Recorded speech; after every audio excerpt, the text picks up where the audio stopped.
JSW infra के numbers थोड़े सुस्त रहे हैं, कंपनी के मुनाफे और मार्जिन पर दबाव रहा, लेकिन आय में 15% की ग्रोथ रही। हमारे साथ कंपनी के सीएफओ ललित सिंघवी जुड़ गए। Lalit ji, good morning. पहले तो ये बताइए कि क्या इम्पैक्ट रहा आपका डोल्बी प्लांट के जो मेंटेनेंस थे उसका वॉल्यूम्स पर क्या इम्पैक्ट रहा? Q1 में आपने कार्गो की बात करें तो 9% ग्रोथ है। और ऑपरेशनल रेवेन्यू की बात करें तो 15% ग्रोथ है। और इबिट्टा, ऑपरेशनल इबिट्टा की बात करें तो 14% ग्रोथ है। टोटल इबिट्टा की बात करें तो 24% की ग्रोथ है। तो ग्रोथ ओवरऑल अच्छी रही है। हमारा जो थर्ड पार्टी कार्गो है वो 48% से बढ़ा, और टोटल मिक्स जो कार्गो का है वो लास्ट ईयर आप देखें तो 37% थर्ड पार्टी कार्गो था, इस बार बढ़ के 50% हो गया। और ग्रुप कार्गो जो है उसमें थोड़ा सा हमारा ऐसा हुआ कि डोरबी का स्टील प्लांट तो था वो शेड्यूल्ड शटडाउन में था। उस वजह से वहां पे कुछ हमारा 1.5 मिलियन के आसपास कार्गो कम हुआ। तो उस वजह से थोड़ी सी ग्रोथ जो है हमारी, जो अगर आप कार्गो की बात करें तो थोड़ी कम रही, जो हम लोग रेगुलर वे में जो हम एक्सपेक्ट करते हैं उससे उसमें कम हुई। पर थर्ड पार्टी कार्गो का काफी अच्छा साथ रहा, और ये शटडाउन उनका कंप्लीट हो गया।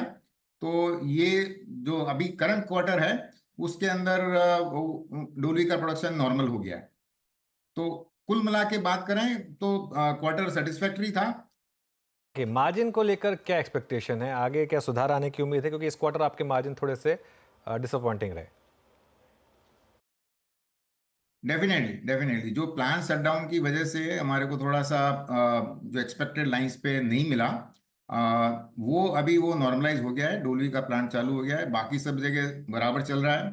और हमने जो दो नए एक्विजिशन किए थे वो करीब करीब जो हमारी फुल कैपेसिटी है उस पे काम हो रहा है।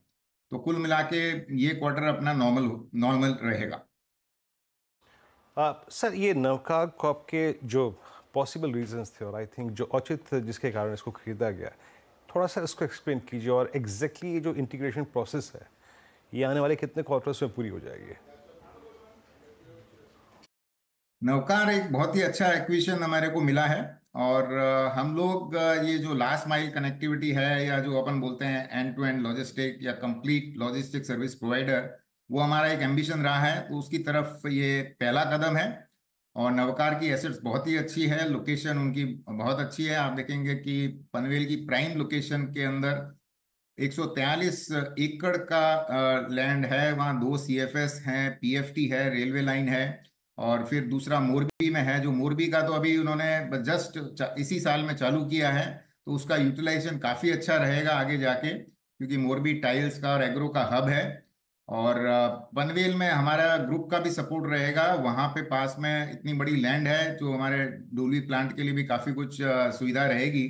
तो इसका यूटिलाइजेशन आगे जाके काफ़ी बढ़ने वाला है। और हम लोग केवल नवकार एक पहला कदम ही मान रहे हैं। हम लोग ऐसी पूरी नेटवर्क बनाने का हमारा एम्बिशन है कि हम आगे और इसको बढ़ाते जाएंगे, एंड कंट्री वाइड नेटवर्क अपन करेंगे।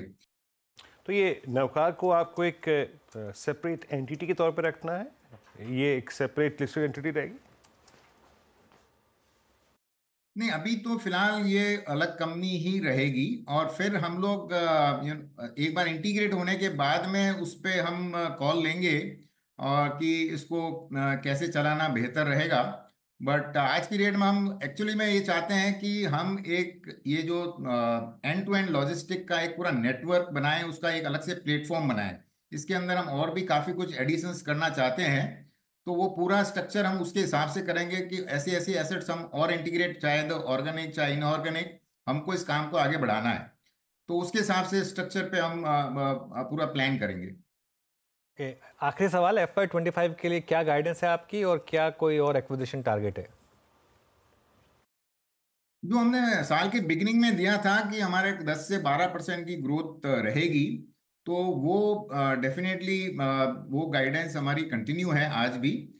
और उसके अलावा हमारा कुछ काफ़ी कुछ फोकस रह रहा है। आप देखेंगे कि IPO के बाद में हमने ये 3 एक्विजिशन हो गए। एक हमने UAE में किया, एक हमने PNP जो शाहपुर जी का स्टेक लिया, और तीसरा ये नवकार है। तो ये सबके रिजल्ट्स भी मतलब हम लोग काफ़ी अच्छा जल्दी इंटीग्रेट करके, और रिजल्ट्स काफ़ी एनकरेजिंग आ रहे हैं।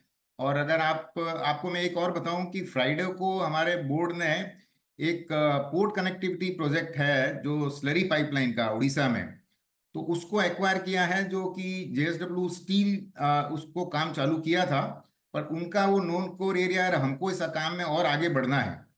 तो हमने उसको एसेट्स को, अंडर कंस्ट्रक्शन एसेट्स को एक्वायर किया है, और ये करीब 4,000 करोड़ का प्रोजेक्ट होगा और काफ़ी लुक्रेटिव प्रोजेक्ट्स है। इसमें हम लोग देख रहे हैं कि प्रोजेक्ट आईआरआर 15% और इक्विटी आईआरआर तो 21% प्लस होना है उसमें, और ये 2.5 साल में कंप्लीट होएगा। तो उससे क्या होगा कि ये स्लरी पाइप, ये जो माइंस है आयरन ओर की माइंस से स्लरी पाइपलाइन हमारे जो जटाधार पोर्ट आ रहा है उस पोर्ट पे कनेक्ट हो रहा है।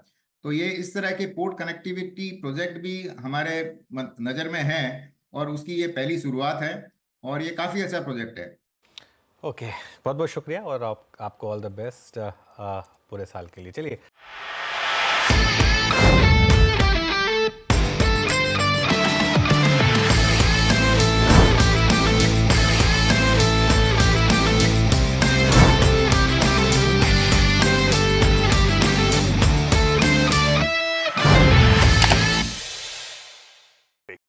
बता दें कि मनी कंट्रोल पर दिए गए विचार एक्सपर्ट्स के अपने निजी विचार होते हैं। वेबसाइट या मैनेजमेंट इसके लिए उत्तरदायी नहीं है।